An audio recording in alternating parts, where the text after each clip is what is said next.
राधेश्याम जी का फ़ोन आ रहा था, भाई साहब कितनी देर लगेगी आपको? मैं कह रहा हूँ भैया मैं कानपुर में प्रवेश कर चुका हूँ, आ ही रहा हूँ, लेकिन मैं आगे बढ़ूँ कैसे?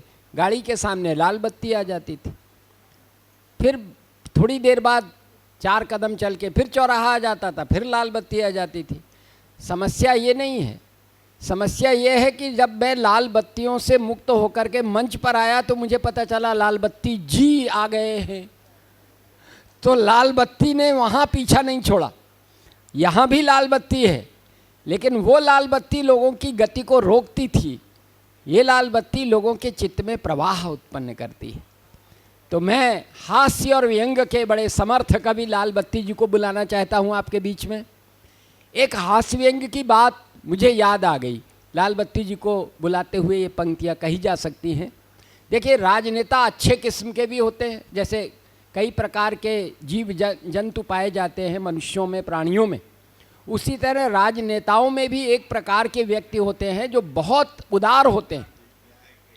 वो राजनेता जो उदार राजनेता है, वो उसने एक दिन मुझे बुलाया, और असल में उदार क्या है, वो एक भ्रष्ट राजनेता ने, अच्छे नहीं, एक भ्रष्ट राजनेता ने मुझे अपने घर बुलाया और कहा कवि जी एक काम करिए, पैसे की सारी व्यवस्था हमारी, आप हमारा अभिनंदन कराइए। अब बड़ा अच्छा उनकी तरफ से सुझाव था। एक भ्रष्ट राजनेता ने अपने घर बुलाकर हमसे कहा कवि जी एक काम कराइए, पैसे की सारी व्यवस्था हमारी, आप हमारा अभिनंदन कराइए। हमने कहा श्रीमान पैसे की चिंता छोड़िए, आप नागपंचमी के दिन आ जाइए। हमने कहा श्रीमान पैसे की चिंता छोड़िए, आप नागपंचमी के दिन आ जाइए। वो बोले आप हमें सांप कह रहे हैं? हमने कहा जी नहीं, ये तो आप कह रहे हैं, वरना कहाँ सांप हुजूर, कहाँ आप, कहाँ बेचारा सांप। सांप आपके सामने कहाँ ठहर पाता है? सांप काटता है तो एक आदमी को लहर आती है, और हुजूर आप काटते हैं तो सारा देश लहराता है, आप काटते हैं तो सारा देश लहराता है। ये जो राजनीति की हमारी विडंबना है, उसके ऊपर और भी जो समाज की विकृतियां हैं उनके ऊपर हास्य और व्यंग के माध्यम से प्रहार करके हमको आईना दिखाने का काम करते हैं आदरणीय लाल बत्ती जी। आइए हम प्यार भरी तालियों से कानपुर में उस लाल बत्ती का स्वागत करें जो एक मुस्कान से सबको रोक देता है और जब चाहे तो सबको चला देता है। आदरणीय लाल बत्ती। आपकी बात को सही करने का प्रयास करूंगा कि लाल बत्ती जब कभी भी कार में लग जाएगी, कार वो है सरकार की VIP बन जाएगी। और लाल बत्ती रोक सकती, मोदी जी ने लाल बत्तियों पर क्यों प्रतिबंध लगा दिया था कि लाल बत्ती रोक सकती रफ्तार भ्रष्टाचार की, हिंसा गरीबी भुखमरी खुद आप ही रुक जाएगी। बहुत अच्छा, वाह वाह वाह वाह वाह। कार में लग जाएगी और लाल बत्ती सी लगे अब लाल देह हनुमान की, स्वर्ण सी है पाक लंका खाक में मिल जाएगी। बहुत अच्छा लाल बत्ती वाह वाह वाह वाह, कार में लग जाएगी, कार है सरकार की VIP बन जाएगी। वाह वाह वाह वाह वाह, क्या लाल जर्सी पहन के आए हैं आप, वाह वाह वाह वाह। और वाह, अभी आपने राजनीति की बात कही, राजनीति क्या क्या, नीरज जी ने तो ये कहा था कि यह न इसकी है न उसकी है, तेरे न मेरे बस की है, राजनीति तो एक वेश्या है जो आज इसकी तो कल उसकी है।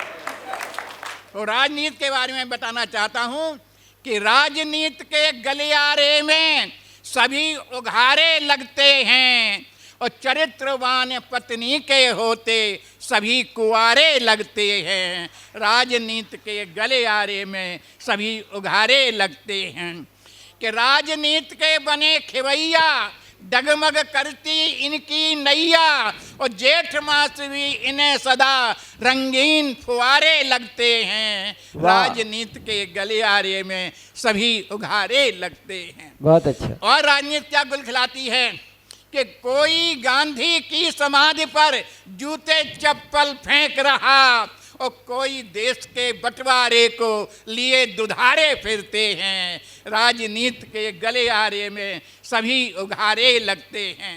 सत्ता से चिपके रहने पर इनकी पौवारे होती है और कुर्सी हाथ निकल जाने पर सख्त छुआरे लगते हैं। राजनीति के गलियारे में सभी उघारे लगते हैं। और दिल्ली की संसद में जाकर जोर जोर चिल्लाते हैं और घरवाली के आगे तो ये राम सुधारे लगते हैं। अरे वाह वाह लालवट्टी जी वाह, उघारे लगते हैं। वाह और पप्पू की मम्मी कहती है, वाह, पप्पू की मम्मी कहती है, इसको तुम बहू मत देना, इसको तुम बहू मत देना। इसीलिए शायद वो अब तक दर दर कुआरे फिरते हैं। राजनीति के गलियारे में सभी उघारे लगते सब है हैं। इसमें? चरित्रवान पत्नी के होते सभी कुआरे लगते हैं। बहुत अच्छा, वाह वाह और वाह, वाह। राजनीति क्या क्या गुल खिलाती है। वैसे मैं तो जानवरों का कवि हूँ। आजकल आदमी में तो इतना कुछ रहा नहीं जो उस पर लिखा जाए मेरी समझ से, इसलिए मैंने जानवरों पर लिखना प्रारंभ कर दिया है। और मैं एक कविता सबसे जो निकृष्ट जानवर माना जाता है और उसकी तुलना देखिए कि कुत्ता ऐसा जानवर है जिसके लोग गाली समझते हैं। मैं उसका सही मूल्यांकन क्या करता हूँ आपके श्री चरणों में अर्पित है। कुत्ता क्या कहता है। आज हमारे देश में विभिन्न राजनीतिक पार्टियां हैं और उन पार्टियों का अपना अपना घोषणा पत्र होता है। कुत्तों का घोषणा पत्र क्या है, मैं आपको सुनाता हूँ कि एक बार भारतीय कुत्तों ने यह फरमाया कि मानव ने ही शासन पर अधिकार क्यों जमाया, जबकि इसके राज्य में झूठ, चोरी, बेईमानी और हिंसा का बोलबाला है। कहीं खून से लथपथ लाश मिलती है तो कहीं जलती रोज एक बाला है। कभी यह विदेशी एजेंट बनता है और अपना काला धन स्विस बैंकों में रखता है। जम्मू और कश्मीर में बेगुनाहों पर चलाता है गोली और भोपाल में जहरीली गैस की टंकी इसी ने ही खोली। आदमी कह रहा है कि कुत्ते क्या क्या काम करते हैं।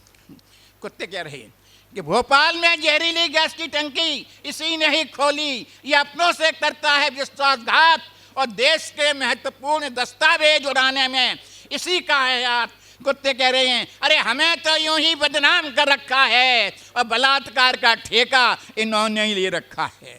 अरे बताओ हमने कब और किसके साथ की है गद्दारी, जब भी की है तो की है वफादारी। हम जिसका खाते अन्न उसे दगा नहीं करते हैं और जिस थाली में खाते उसमें छेद नहीं करते हैं। जिस थाली में खाते उसमें छेद नहीं करते हैं।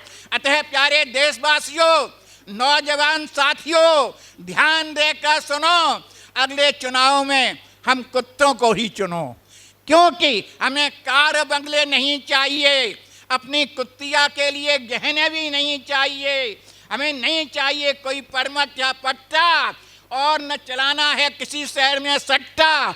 अरे हमें तो चाहिए, कुत्ते कह रहे हैं अरे हमें तो चाहिए सिर्फ वफादारी की 2 टूक रोटी, चाहे देश की खातिर मेरी नुच जाए बोटी बोटी, चाहे देश की खातिर मेरी नुच जाए बोटी बोटी। और अगर तुमने मुझे चुनकर यह मौका दिया तो मैं सूंघ सूंघ कर बताऊंगा किस किस ने की है चोरी और किस किस ने डाला है डाका।